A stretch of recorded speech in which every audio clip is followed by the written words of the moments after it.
Ben Rich was the head of the Lockheed Skunk Works and acknowledged towards the end of his period there that they had technologies that could, quote, take ET home. Before he died, Skunk Works legend Ben Rich may have let the ultimate secret slip.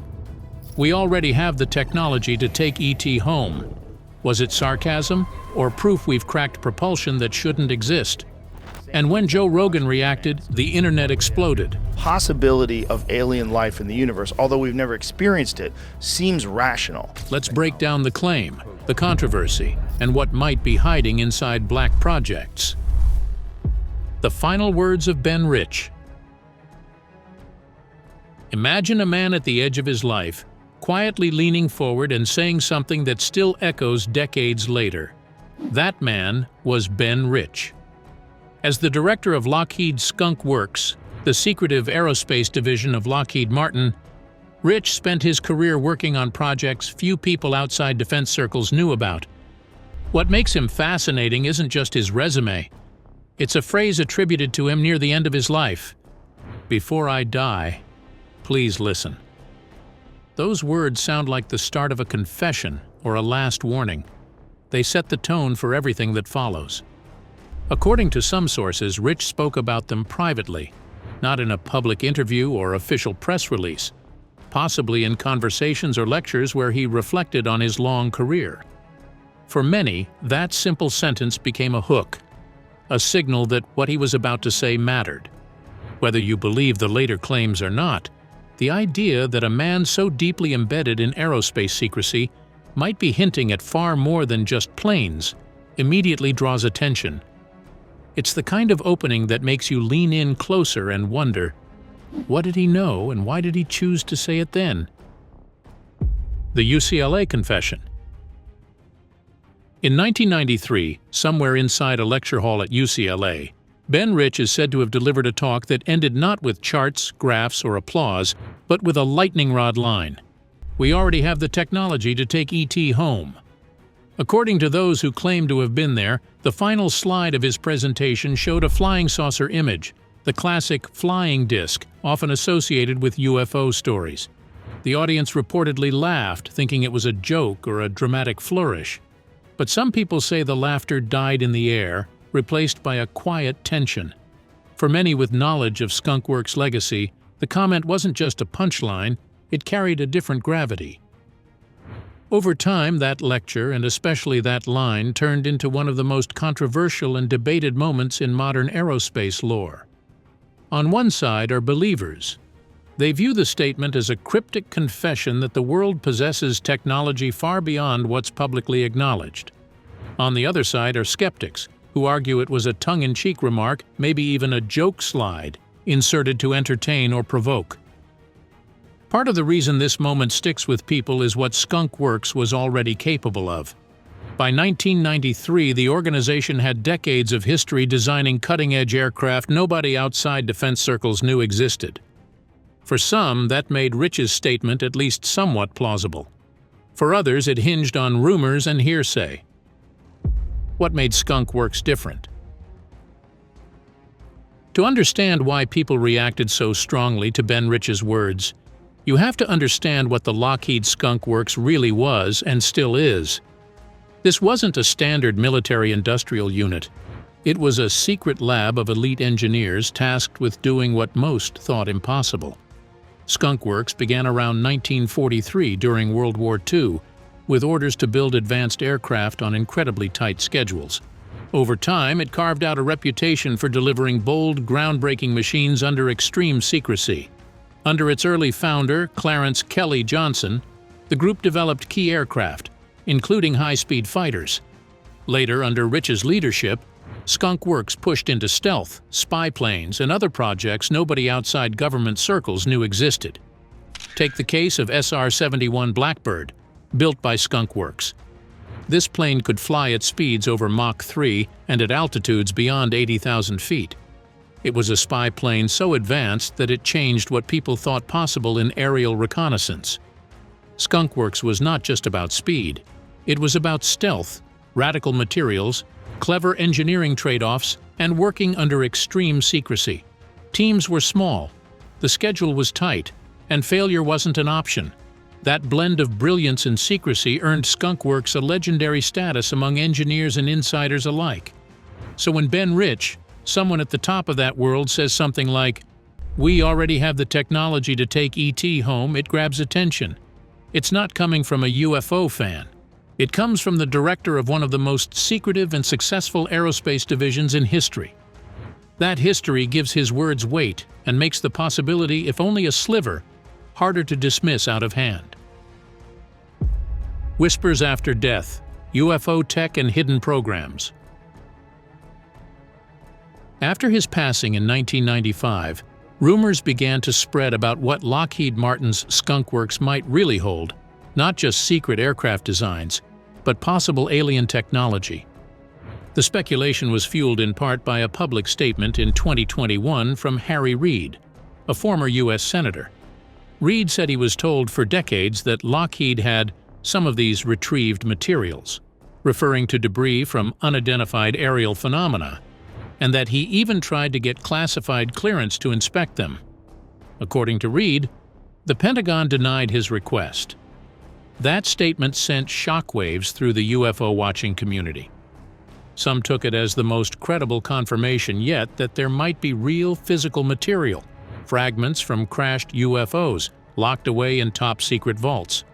Others pointed out that Reid admitted he had no personal proof. He was repeating what he had been told. As one report summarized it, Reid never actually saw proof of any remnants. To this day, no publicly released document or verified sample backs up the claim that Lockheed possesses alien-derived materials. What we do know is that Skunk Works has long operated under extreme secrecy. Its history of delivering advanced, once impossible aircraft, from high-altitude spy planes to stealth jets, means that when someone in its inner circle hints at something extraordinary, people pay attention. Social media buzz, Reddit, viral clips, and modern UAP culture.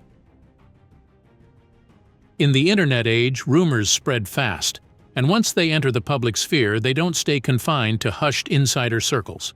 That's exactly what happened with the stories about Skunk Works and alien technology. Online platforms, from Reddit forums to video-sharing sites, became amplifiers, where snippets of testimony, speculative theories, and alleged eyewitness accounts mixed freely. One big boost came when clips of long-standing UFO claims and defense insiders discussing so-called reverse-engineered alien materials resurfaced. These videos, often shared on social media or YouTube, found a large audience. Viewers were drawn not only by sensational claims but by the way speakers delivered them, with conviction, detail, and a sense of professional authority. To many, this lent credibility, regardless of whether anything was proven. At the same time, the broader culture was shifting. Public interest in unidentified aerial phenomena grew.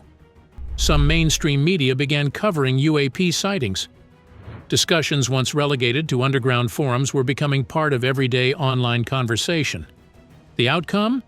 The original whispers, decades-old rumors, private statements, and unverified lectures found new life. Shared, rehashed, debated. Questions that once belonged to a handful of defense insider circles now popped up in comment sections, podcasts, and fan-made documentaries. The Secret Engine: How Skunk Works Builds the Future in Silence. To understand why talk of alien tech at Skunk Works captivates so many, it helps to know exactly what Skunk Works is, and why its real achievements can feel like science fiction. The group began in 1943 under a different name: Advanced Development Projects. A small group of engineers was given an almost impossible task: build America's first operational jet fighter on an extremely tight schedule. They succeeded, launching what became the P-80 Shooting Star. That success created a unique culture: small teams, high secrecy, minimal bureaucracy, and aggressive deadlines. Over the decades, Skunk Works became known for delivering aircraft that seemed light years ahead of their time: high-altitude spy planes, Mach 3 reconnaissance jets, and stealth bombers. Take SR-71 Blackbird, built under total secrecy, capable of cruising at more than 3 times the speed of sound at altitudes above 80,000 feet. Or consider the stealth jet F-117 Nighthawk, for years officially denied. It flew missions unseen by enemy radar, only unveiled publicly after its secret status ended. Today, Skunk Works still exists. Their publicly acknowledged projects include hypersonic prototypes, advanced drones, stealth technology, and more. But they also maintain hundreds of classified programs. According to insiders, some work involves experimental propulsion, novel materials, and technologies so sensitive they're never mentioned publicly. That mix, proven track record, real breakthroughs, and black box secrecy, is a perfect breeding ground for speculation. When a group has repeatedly turned the impossible into the real underlayers of cover, it's easy for people to imagine maybe the next impossible will be reverse-engineered alien technology. Ben Rich, the man behind the mystery. Ben Rich was not a random engineer telling wild stories. He was one of the most respected aerospace leaders of the 20th century. To understand why his words, especially the "Take ET home" line, carry so much weight, you have to know who he was, what he built, and how he thought about secrecy and progress. This segment looks closely at Rich's life, his leadership style, and the confirmed facts about his work, without repeating anything from the earlier segments. Ben Robert Rich was born in 1925 in the Philippines and later moved to the United States. He studied engineering at UCLA and became known for his strong math skills. In 1957, he joined Lockheed's Advanced Development Projects, the group that would later be known as Skunk Works. His main specialty was propulsion, the science of how aircraft engines create speed and lift. This background is important because many rumors about Rich focus on advanced propulsion systems. The truth is that he really was one of the most qualified people in the world to discuss high-speed travel, energy systems, and theoretical aircraft designs. During his time at Skunk Works, Rich worked under the legendary Kelly Johnson, the founder of the division. Johnson was famous for pushing engineers to solve nearly impossible problems under tight deadlines. Rich later said that working for him was like being trained in fire. When Johnson retired in 1975, Rich took over as director. That meant he wasn't just an engineer. He became responsible for some of the most sensitive defense projects in the United States. Under Rich's leadership, Skunk Works completed the F-117 Nighthawk stealth fighter, one of the world's first aircraft designed specifically to be invisible to radar. The public didn't know the plane existed until years later, after it had already been flying secret missions. That pattern, developing groundbreaking technology in total secrecy, shaped how people reacted to Rich's later statements. If someone who helped hide stealth aircraft for a decade made a strange comment, many believed it might mean something deeper. Rich was known for mixing humor with seriousness. He liked to give colorful speeches, and he often used dramatic lines to make technical ideas easier to understand. This is important because some statements people interpret as hints, including, "We already have the technology to take ET home," may have been playful comments taken out of context. At the same time, Rich occasionally hinted that the government had technologies far ahead of what the public knew, though he never gave specific details. Rich died in 1995, but his legacy lives on through his aircraft, his autobiography Skunk Works, and the many engineers he trained. Whether his famous quote was literal or metaphorical, it came from a man with genuine authority. Words that refuse to die. The sentence, "We already have the technology to take ET home," is one of the most debated statements in aerospace history. The most widely reported version of the quote comes from a 1993 UCLA alumni event where Ben Rich spoke about the future of aviation and energy. Multiple attendees later described the speech, though there is no official video recording that has ever been released.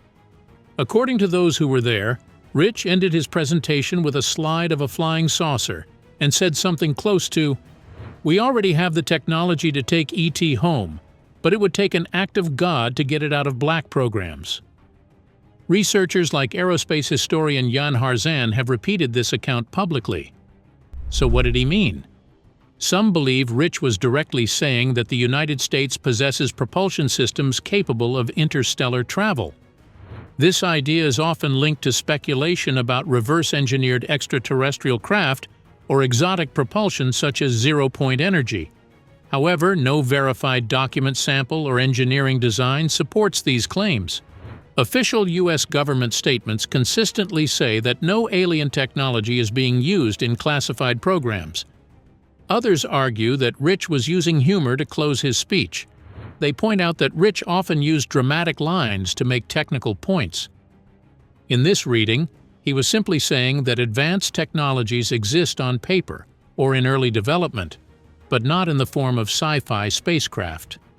Supporters of this view cite Rich's autobiography, where he describes future aviation possibilities but never mentions alien materials or interstellar craft.